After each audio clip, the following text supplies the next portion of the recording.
And as I promised, my 10 favorite movies of this year. Don't worry, I'm getting on worst movies as soon as possible. But anyways, to note, I have not seen everything this year. And also to note, there is one film on here that won't technically be released until next year, but I saw it at a film festival, so I'm still counting it on here.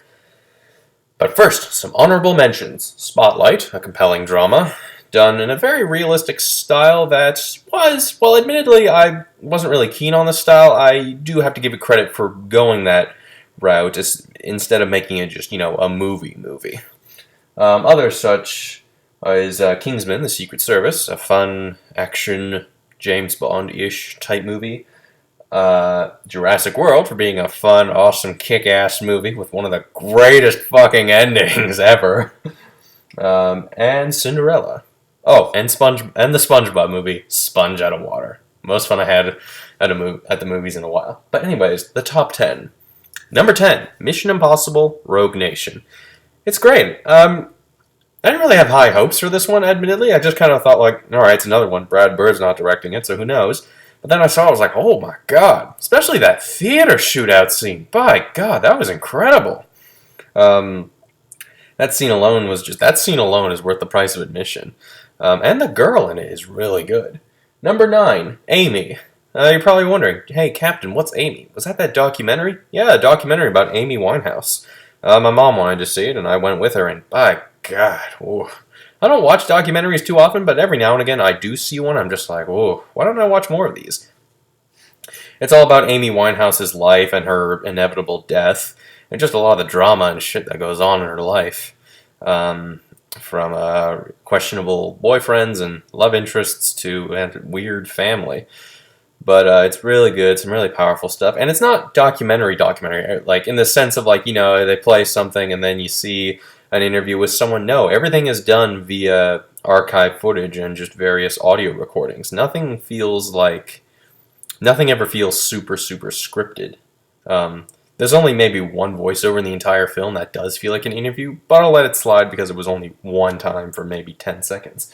But yeah, check it out. Number 8, Creed. Oh yeah, another film that I didn't have many hopes for, but once I saw it, I was like, whoa, the fight scenes. You know the fight scene I'm talking about. By god, they're brutal.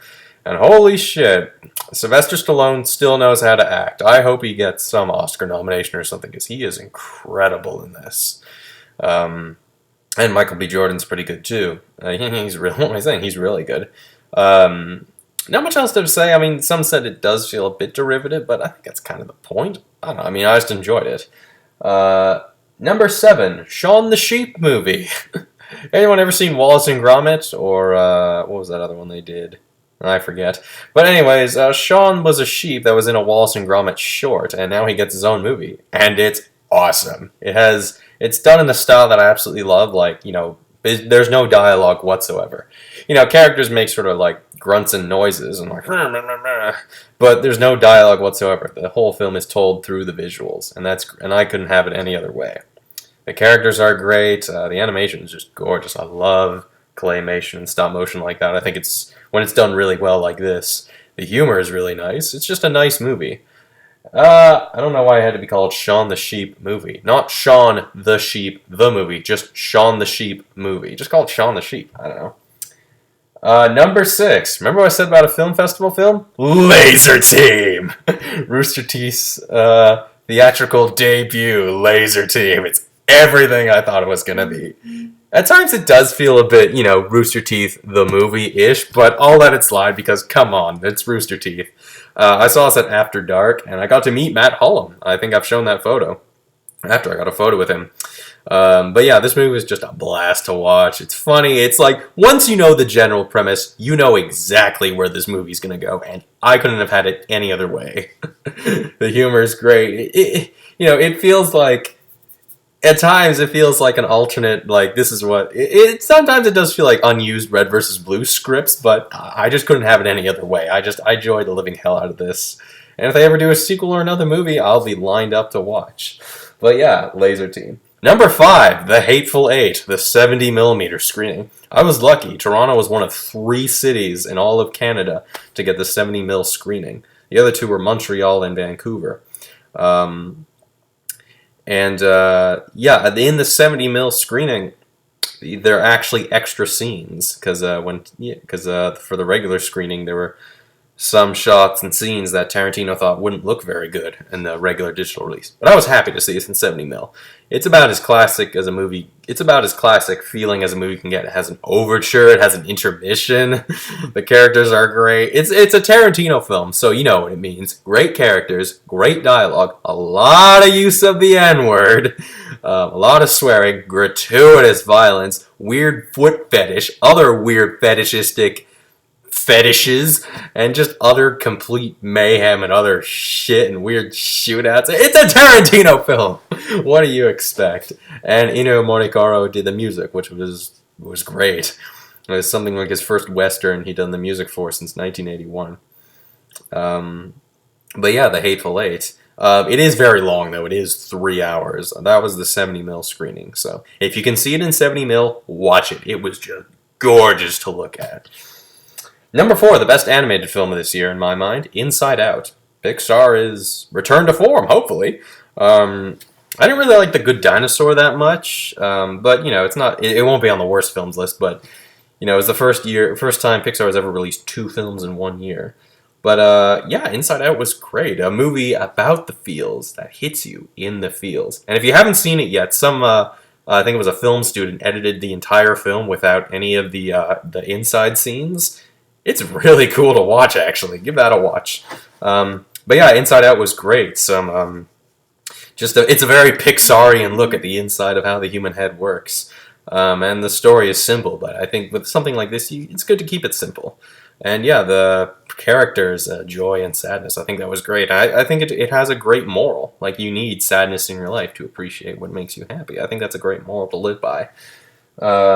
Anyways, number 3, another return to form, The Martian, Ridley Scott's return to form. Now, look, I'm not gonna lie.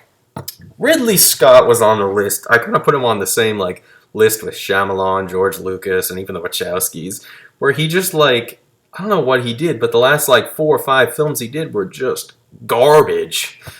Seriously, Exodus, Gods and Kings, The Counselor, Robin Hood, what the fuck? Prometheus, what the fuck was he doing? That other stupid romantic comedy-ish film with Russell Crowe. I don't know what he was doing, but so I went into this going I have no idea. This might end up being a piece of shit. And then I saw, I was like, oh my, wow, that was really good.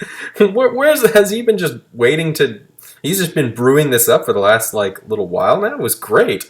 The performances are great, and you wouldn't think Matt Damon stranded on a planet by himself. That's. The more I think about that for a minute, you know, it's not like being trapped. It's not like Castaway where he's trapped on an island by himself. Matt Damon has an entire fucking planet to himself, and you know, just seeing him MacGyver his way to solve his problems, I think was great. You know, it doesn't. I don't think it's meant to be the most realistic sci-fi film ever, but it's just enjoyable. It was an incredibly smart decision to make this lighthearted. If this had been a very serious drama, just sort of boring and not boring, just sort of dark, damp, and depressing and serious all the time, I don't think this would have worked. The fact that Matt Damon has a smile on his face for half the time he's on screen, I think really sells this movie for me. Visually, it's just gorgeous to look at. Jessica Chastain, she was also great, my favorite actress. And I hope cements Ridley Scott's return to form. I hope his next film's great.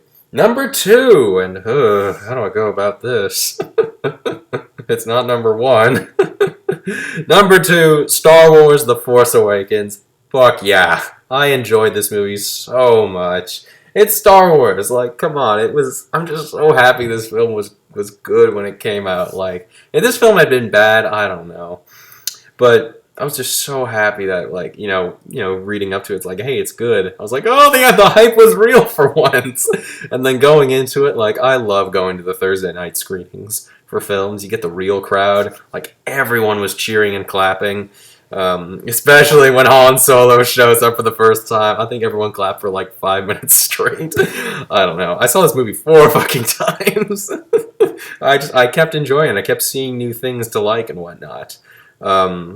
And I'm excited to see where it's going to go. The characters were great. Both the old it has a delicate balance of old and new, and I think it achieves that.